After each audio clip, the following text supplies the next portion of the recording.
Sir, Sunetra पवारांचा उमेदवारी अर्ज दाखल करण्यासाठी जाणार आहात का? उपस्थित असणार का? हे बघा, माझा अर्ज भरला जाणार नाही.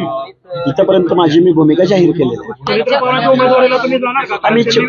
दत्तात्रय भरणे म्हणतात आम्ही विनंती करणार आहात. मी बघू, मी फोन करेन, सांगेल तुम्हाला, दिसेल तिथं किंवा नाही दिसेल. बड्या नेत्यांची फोन आले, कोणाकोणाचे फोन आले? मी सांगितलं ना प्रेसमध्ये आता सगळ्यांची सांगितले. सीएम आहेत, डेप्युटी सीएम एकनाथरावजी शिंदे आहेत, उदयजी सामंत आहेत, अगदी धनंजयजी मुंडे आहेत. बर्निमा मात्र प्रत्यक्षात इथं आलेले आहेत. तुम्ही वारंवार लढायचं म्हणत होता पवारांच्या विरोधात. तिसऱ्या दिवशी त्यांना दुखलं होतं, साऱ्या जनतेला दुखलं होतं, सामान्यांना दुखलं होतं. आज तुमच्यावर दबाव टाकला म्हणून तुम्ही अजिबात नाही. दबाव वगैरे, दबावाला झुगारणारा लक्ष्मण हाके आहे. लक्ष्मण हाके महाराष्ट्राला काय आहे माहीत आहे, पण महाराष्ट्राच्या उपमुख्यमंत्री पदावर एक महिला नेतृत्व बसलेलं आहे आणि एका अपघाती दुःखद निधनानंतर बसलेलं आहे.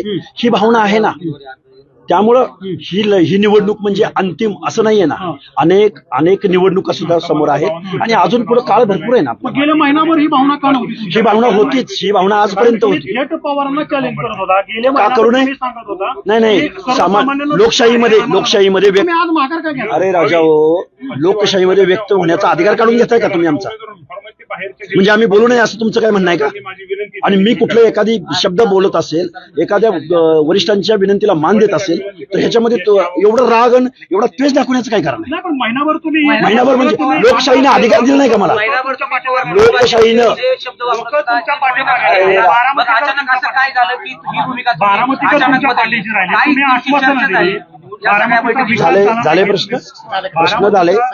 झाले प्रश्न मी आक्रमक बोलू? एक प्रश्न शेवटचा की तुम्ही बारामतीचा विकास झाला नाही हे मुद्दे मांडले. प्रश्नच नाही. लोक तुमच्या मी आता म्हणलं का झालाय? लोकांना विश्वास दादा हो, मी आता म्हणलं का झालाय?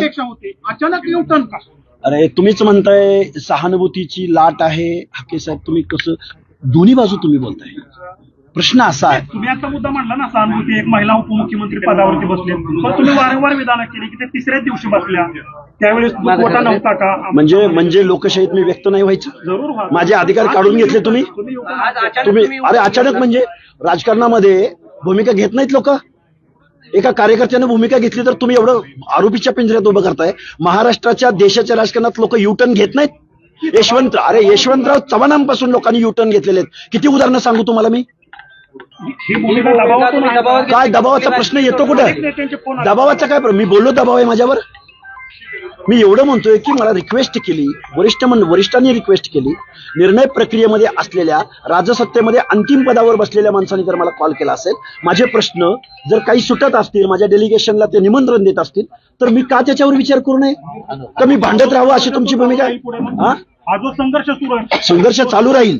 आमच्या शोषितांचे, वंचितांचे, पीडितांचे जर प्रश्न सुटत नसतील, महाराष्ट्राच्या बजेटरी सेशनमध्ये 0.5% जास्त तरतूद होत नसेल, आम्ही बोलायचं नाही. मी एखादं डेलिगेशन घेऊन गेलो म्हणजे मी त्यांच्याशी कॉम्प्रोमाइज केलं असं तुमचं म्हणणं आहे? मी ताईंना पाठिंबा दिला, एका महिलेला पाठिंबा दिला, महाराष्ट्राच्या उपमुख्यमंत्री पदावर असणाऱ्या एका महिलेच्या रिक्वेस्ट कॉलला मी सकारात्मक प्रतिसाद दिला. याच्यातून मला खलनायक ठरवताय तुम्ही? बारामती जे काही प्रलंबित प्रश्न आहेत ते सोडवण्यासाठी पुढे तुम्ही अरे मी आंदोलक म्हणून कार्यकर्ता म्हणून लोकशाहीमध्ये विरोधकांनी बोलायचं नाही. विरोधकाची स्पेस भरून नाही काढायची. सत्ताधाऱ्यांच्या मनमानीला बळी जायचं असं तुमचं म्हणणं आहे? जसं आता सुनेत्रा पवार तुमच्याकडे विनंती त्यांनी केली की बाबा बेनिवृत्तीसाठी, तर बारामतीचे प्रलंबित प्रश्न सोडवण्यासाठी तुम्ही पुढे सुनेत्रा पवार आम्ही विनंती करू, अर्ज करू. नाही प्रतिसाद मिळाला, त्या प्रश्नाला न्याय देण्यासाठी आंदोलन करण्याचा मार्ग काय? आम्हाला काय त्यांनी काय बंदी घातली का कुणी? लोकशाही सिस्टीम पत्रकारांनी समजून घेतली पाहिजे. एखादी मूव केली म्हणजे आरोपी ठरले असं कोणी सांगितलं लोकशाहीमध्ये? तुम्ही निवडणुकीतून माघार घेतली आहे, सुनेत्रा वहिनींच्या प्रचाराला फिरणार आहात का बारामतीत? हे बघा, ते मी ठरवेन. माझा आत्ताचा विषय काय आहे की मी अर्ज भरत नाहीये, हे वास्तव आहे. फिरायचं का नाही फिरायचं ते मी सांगेन ना तुम्हाला. मी एक आंदोलक आहे. माघार घेतली? अरे मी प्रेस कशाची घेतली आता?